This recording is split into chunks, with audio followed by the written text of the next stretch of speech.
So it's finally done. One of Dfinity's flagship products, which is called Caffeine AI, has just achieved a very monumental and legendary milestone, which a lot of people thought it would never be able to achieve. But guess what? Dominic Williams, who is the founder of Dfinity, recently announced how Caffeine has just passed 15 billion lines of code which has been written. So let's just let that sink in for a second. That's a pretty monumental milestone. Now, I'll explain why I think this could affect the intercomputer moving forward, even though I first want to clarify, nothing I say is financial advice. It's just my personal perspective, and I am not telling anyone to do anything. And I think that oftentimes it's very easy to take a look at that figure and just kind of dismiss it. But we have to consider, like 15 billion lines is enormous. Like that is so massive. I mean, if we take a look at just simple apps, maybe they can involve like, I don't know, hundreds to maybe thousands of lines. So if we take a look at it, for instance, historically, right, I've seen like an example where a basic blog, like it's around what, 700 lines. So if we take a look at just that right there and we consider, okay, that's what a simple app would typically look like usually around several hundreds to low thousands of lines when it comes to, again, simple apps. And we consider and compare that to like 15 billion, like that is so massive, right? And I think people sometimes don't realize that, hey, this is what Caffeine AI has achieved so far. Now, again, this does not mean good adoption or good, popularity. No, it doesn't mean that, but it just showcases what it's capable of doing. And I find that to be quite impressive, actually, given, how we're in 2026 and the market overall isn't doing the best. And more importantly, I think it showcases the fundamental qualities of what Dfinity created, right? Because if the fundamentals weren't that good, how would that be possible? That's just my mindset.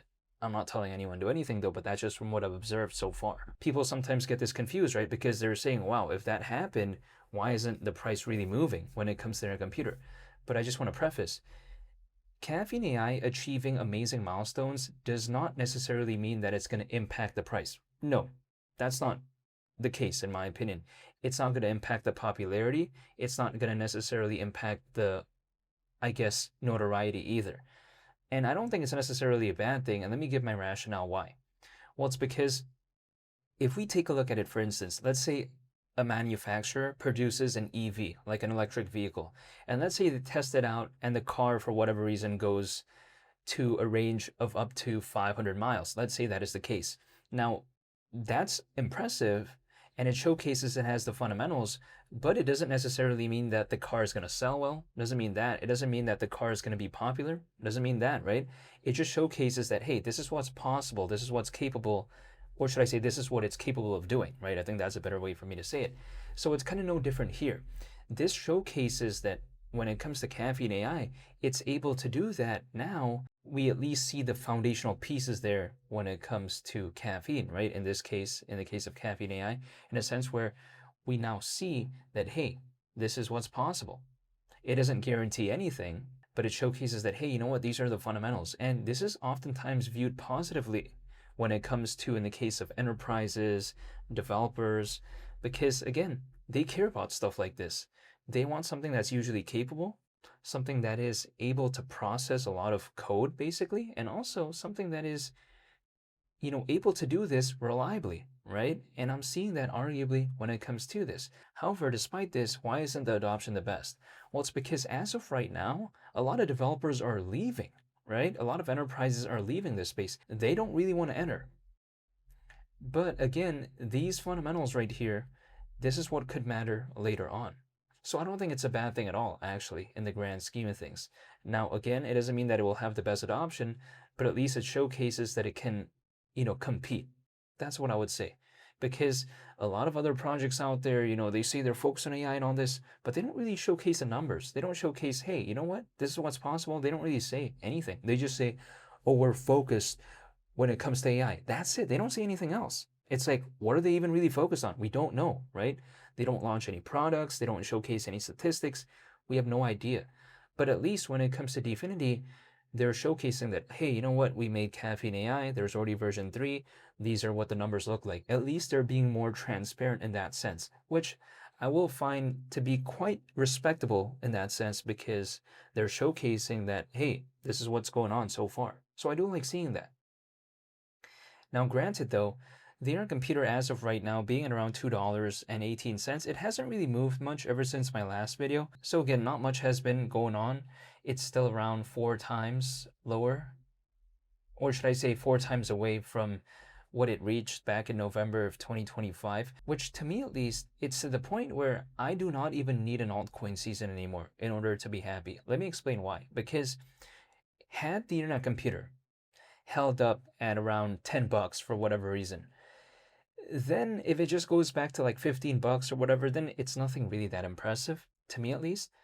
But because this is literally at around $2, in which case we saw basically $9 approximately back in November of last year, it's to the point where if it goes back there from right now, it already feels like an altcoin season to me. I know it wouldn't be, but it would feel like one, personally. Now, granted though, will it ever be able to go back there? Who knows at this point? But one thing I do know though is that in 2024, the internet computer peaked at like approximately $20. So if we're taking a look at around $9 back in November of last year, it's really not that much compared to its peak in 2024, right? And the peak of 2024, when it comes to in the case of the internet computer, it wasn't even anything considered too impressive either in the grand scheme of things. So we have to consider just how around $9 when it comes to this is really nothing to be that enthusiastic about originally, right? But it's to the point where now, because this is so low compared to that, if it just goes back to $9, I'd already be quite happy. Will it be able to? Who knows at this point?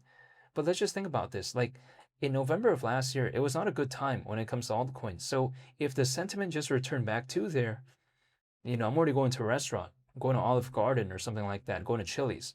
So that's the way I take a look at it. It's kind of surprising how much it's gone down to the point where it's so close to its all-time low. Back in 2022, when the market was not doing good whatsoever, like $6, $5, $4, that was considered so bad when it comes to a computer. But now we're like around $2. I mean, this is by all means, like in terms of the sentiment, it's worse than 2022 in terms of how people are perceiving this project, right? Which I don't mind though, because, okay, sure, there are a lot of people leaving, but to me, I don't mind the dip. That's the thing. It's like, for instance, let's say I really like a pair of shoes at Foot Locker, and for whatever reason, no one really wants to acquire that shoe, and there's like a bunch just sitting there at the store, and it's at a discount. Would I complain? If I actually like the shoe, then I wouldn't. Now, it's a completely different example here, but I'm just saying that's just kind of the analogy that I have. So when it comes to this, I'm just still waiting. I'm still holding though. I mean, there's really nothing else I can do beyond that. But again, that's just my journey so far. I'll continue to document it though along the way and talk about what I'm doing basically. However, nonetheless, seeing how Dominic Williams, the founder of Dfinity, recently announcing how caffeine has passed 15 billion lines of code basically, that's like so legendary, at least in my perspective. And I found it quite impressive given at a time like this when the market isn't doing the best. However, I'll be sure to make more updates though moving forward. So I want to say thank you so much for watching, and I hope you all have a very fantastic day. It's been Lee the Captain.